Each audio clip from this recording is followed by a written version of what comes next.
Hello guys, আসসালামু আলাইকুম। এই আমরা মিনা বাজারে গিয়েছিলাম কিছু কেনাকাটির জন্য।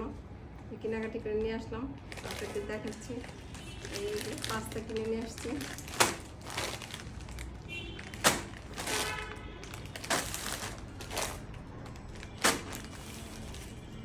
টিস্যু, আচার, ডিম আছে, হাঁসের ডিম, কমলা লেবু, ব্রকলি সিদ্ধ করে খাওয়ার জন্য, পাতাকপি, তারপরে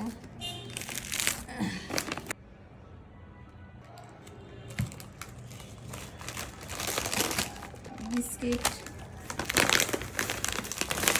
ডিপ্লোমা গোয়া দুধ। মানে ডিপ্লোমা না হলে আমাদের চলেই না। মানে ডিপ্লোমা আমাদের পরিবারের একজন সদস্য। কী লবণ যেন? এসিআই।